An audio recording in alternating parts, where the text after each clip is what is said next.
कि कोई ऐसा सगा नहीं जिसको नीतीश जी ने ठगा नहीं। यही पर ललन सिंह जी है ना, जब पेट का दांत गिन रहे थे और कह रहे थे कि मैं ही डॉक्टर हूं होम्योपैथी का, इनको ठीक कर दूंगा। तो और अब जब जरूरत आई तो ललन सिंह जी को सटा लिए थे। फिर अभी खतरा महसूस होने लगा तो ललन सिंह जी को बाहर कर दिए। ये परंपरा रही है जदयू में।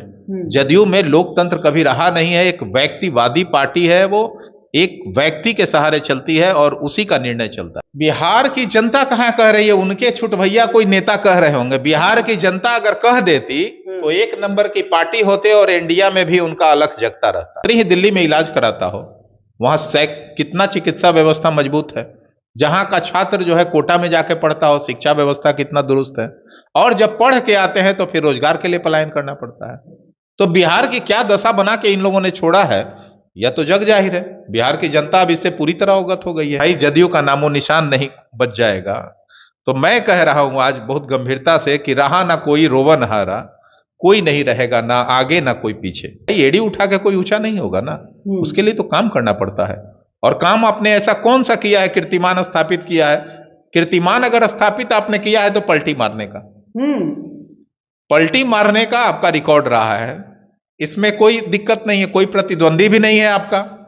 आप अकेला एक अधिकार के तौर पे पलटी मार नेता के रूप में जो है इतिहास में दर्ज होंगे। इसका दूसरा कोई रिकॉर्ड नहीं तोड़ने। 3 नंबर की पार्टी उनको बना दिया था बिहार की जनता ने। बावजूद वो जुगाड़ तंत्र से मुख्यमंत्री की कुर्सी पर हाथ काबिज हुए। और अभी भी कई बार देख रहे होंगे, कभी इधर जाए, अरे भाई एनडीए में जाइएगा तो मुख्यमंत्री आप, यूपीए में जाइएगा तो मुख्यमंत्री आप। मुख्यमंत्री जब एनडीए के साथ रहिएगा तो कुछ नहीं बोलिएगा, एनडीए से बाहर जाइएगा तो विशेष राज्य का दर्जा का मांग कीजिएगा। अब राजद में विलय हो जाएगा। तो पार्टी का जब विलय होगा राजद में, तो भाई राजद के साथ जाना कितने लोग चाहेंगे और कितने लोग नहीं चाहेंगे। तो राष्ट्रीय अध्यक्ष के पद से बाहर का रास्ता दिखाया है नीतीश कुमार जी ने, इसलिए कि नीतीश कुमार जी अपने पार्टी में जब भी कोई नेता का कद बढ़ने लगता है और उन्हें उसका भय सताता है, तो वो पार्टी के राष्ट्रीय अध्यक्ष हो या किसी भी महत्वपूर्ण पद पे हो, कोई मायने नहीं रखता, उनको पार्टी से बाहर का रास्ता दिखा। बिहार में सियासत फिर से हो गया है गर्म। अभी जो पता चलने वाला है बिहार का मुख्यमंत्री नया चेहरा कौन। आखिर जिस तरह से जो है ललन सिंह ने जो है जदयू का इस्तीफा दिया है और जो है नए राष्ट्रीय अध्यक्ष जो बने नीतीश कुमार। आइए हम बात करते हैं। अभी जो है हमारे साथ बातचीत करने के लिए एलजेपी आर का जो है प्रवक्ता राजेश भट्ट जी है। आइए हम जानते हैं। पहले कैसे हैं सर? बहुत बढ़िया। ये बताइए, ललन सिंह ने दे दिया है इस्तीफा, क्या कुछ होने वाला है? नहीं, ललन सिंह ने इस्तीफा नहीं दिया है। ललन सिंह जी को इस्तीफा ललन सिंह से लिया गया है और उनको राष्ट्रीय अध्यक्ष के पद से बाहर का रास्ता दिखाया है नीतीश कुमार जी ने। इसलिए कि नीतीश कुमार जी अपने पार्टी में जब भी कोई नेता का कद बढ़ने लगता है और उन्हें उसका भय सताता है, तो वो पार्टी के राष्ट्रीय अध्यक्ष हो या किसी भी महत्वपूर्ण पद पे हो, कोई मायने नहीं रखता, उनको पार्टी से बाहर का रास्ता दिखा। नीतीश जी का जो है भय बढ़ रहा था, ललन सिंह से डर लगने लगा था कि पार्टी में कहीं ना कहीं कुछ जो है उलटफेर होने वाला है। बिल्कुल, वो उन्हें किसी पे भी भरोसा नहीं है, चाहे ललन सिंह जी हो चाहे कोई भी हो। इससे पहले भी कई राष्ट्रीय अध्यक्षों को निपटा चुके हैं, आपने देखा होगा। चाहे शरद यादव जी हो, आरसीपी सिंह साहब हो, चाहे जॉर्ज फर्नांडिस साहब हो, भाई वो किसी के हो ही नहीं सकते हैं। उन्हीं पे तो कहावत वो चरितार्थ होती है कि कोई ऐसा सगा नहीं जिसको नीतीश जी ने ठगा नहीं। नीतीश जी अपने अवसर और राजनीति के लिए किसी को जोड़ लेते हैं और फिर किसी को किनारे कर। आप कह रहे हैं कि जब जरूरत खत्म तो पार्टी से बाहर का रास्ता दिखा देते हैं। यही ललन सिंह जी है ना, जब पेट का दांत गिन रहे थे और कह रहे थे कि मैं ही डॉक्टर हूं होम्योपैथी का, इनको ठीक कर दूंगा। और जब जरूरत आई तो ललन सिंह जी को सटा लिए थे। फिर अभी खतरा महसूस होने लगा तो ललन सिंह जी को बाहर कर दिए। ये परंपरा रही है जदयू में। जदयू में लोकतंत्र कभी रहा नहीं है। एक व्यक्तिवादी पार्टी है, वो एक व्यक्ति के सहारे चलती है और उसी का निर्णय चलता है। तो नीतीश कुमार जी जिस तरह के अहंकारी स्वभाव के लिए जाने जाते हैं, उसकी ये परिणति के रूप में आप देख सकते हैं कि नीतीश कुमार जी जब जिसको चाहते हैं हटाते हैं और जिसको चाहते हैं लाते हैं। उनके पार्टी के लिए, नेताओं के लिए एक बड़ा संदेश है यह कि किसी का भी वहां राजनीतिक भविष्य स्थिर नहीं है। कभी भी किसी के साथ कुछ भी हो सकता है। नीतीश कुमार जी मजे हुए खिलाड़ी हैं राजनीति के, कभी भी अपने पार्टी में सेकंड लेन नहीं खड़ा किया। अब आप नीतीश जी की माने ही समझ लीजिए। नीतीश जी का यह वर्सन था कि भाई मेरे पार्टी में सेकेंड लाइन का लीडर नहीं है, इसलिए मेरे बाद कौन, तो मेरे बाद कोई नहीं, मेरे बाद तेजस्वी होंगे नेता हमारे पार्टी का। तो इसको किस रूप में आप देखते हैं कि पार्टी का अब राजद में विलय हो जाएगा। तो पार्टी का जब विलय होगा राजद में, तो भाई राजद के साथ जाना कितने लोग चाहेंगे और कितने लोग नहीं चाहेंगे, ये भी समझने वाली बात है। भाई इलेक्ट्रल पॉलिटिक्स में लड़ना सबको है, राजनीति जिसको करने की इच्छा शक्ति होगी वो तो अपना किनारा पकड़ेगा। तो देखिए जिस तरह से अंतर कलह चल रहा है जदयू में ना, अब पार्टी ही कुछ दिनों की मेहमान रह गई है और पार्टी ही अपने स्वतः समाप्त होने वाली स्थिति में आ गई है। मतलब पार्टी ही नहीं रहेगी अब जदयू। 2024 में यह अंतर कलह की परिणति होगी। मेरे पार्टी के राष्ट्रीय अध्यक्ष भी कई बार ऐसा प्रिडिक्ट किए हैं कि भाई जदयू का नामो निशान नहीं बच जाएगा। तो मैं कह रहा हूं आज बहुत गंभीरता से कि रहा ना कोई रोवन हारा, कोई नहीं रहेगा ना आगे ना कोई पीछे। मतलब जदयू जो है अब बिल्कुल समाप्त हो जाएगी, कई खंड में बंट के कई पार्टियों में विलीन हो जाएगी। मैं आपको बहुत गंभीरता से कह रहा हूं, नीतीश कुमार जी जैसा चाहते हैं वैसे ही पूरी दुनिया चले, ये कोई जरूरी नहीं है।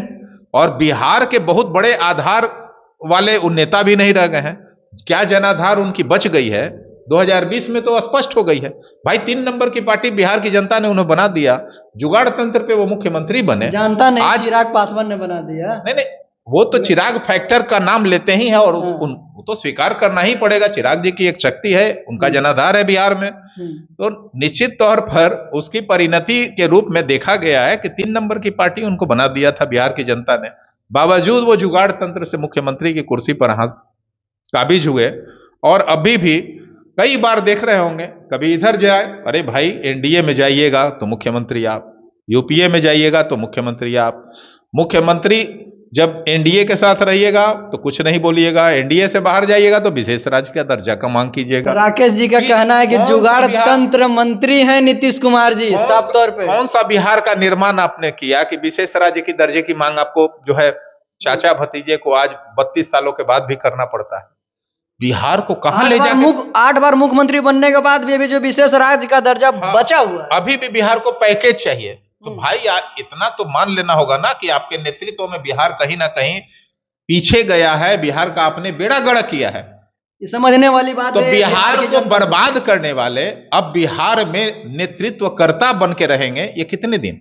देखिए बिहार की जनमानस जो है अब पूरे तरह से मन बना चुकी है। 2024 और 25 में नीतीश मुक्त बिहार होगा, आपको यकीन दिला रहे हैं। और 40 सीटों पर एनडीए की भारी अंतर से जीत होगी। बिहार की जनता तो कह रही है अब नीतीश कुमार को प्रधानमंत्री के रूप में देखना चाहिए। बिहार की जनता कहां कह रही है, उनके छुट भैया कोई नेता कह रहे होंगे। बिहार की जनता अगर कह देती तो 1 नंबर की पार्टी होते और इंडिया में भी उनका अलख जगता रहता। तो इंडिया में तो न संयोजक बन पाए और न प्रधानमंत्री के दावेदार हो पाए, ना उम्मीदवार हो पाए। अब तो उनको खड़गे जी के नाम का जब जैसे ही ममता दीदी ने जो है प्रस्ताव लाया, सबसे ज्यादा तकलीफ इन्हीं को हुई और नाराज होकर चले आए। तो आप समझ सकते हैं कि इंडिया का भी गठबंधन कितना मजबूत होगा, जिसको ये बहुत सपना देख रहे थे मुंगेरी लाल के हसीन सपने कि हम प्रधानमंत्री के दावेदार हो जाएंगे। अरे भैया मुख्यमंत्री आप ठीक नहीं रह पाए, बिहार आपसे नहीं संभला, देश कैसे संभलेगा? अरे भैया कौन सा मॉडल लेके जाइएगा? नरेंद्र मोदी जी से आप तुलना करते हैं। नरेंद्र मोदी जी गुजरात का विकास का मॉडल लेके आए थे जिसको देश ने स्वीकार किया और आज पूरे डंका बज रहा है विदेशों में भी उनके नाम का। आप उनसे तुलना करते चलते हैं, भाई एड़ी उठा के कोई ऊंचा नहीं होगा ना, उसके लिए तो काम करना पड़ता है। और काम आपने ऐसा कौन सा किया है, कीर्तिमान स्थापित किया है?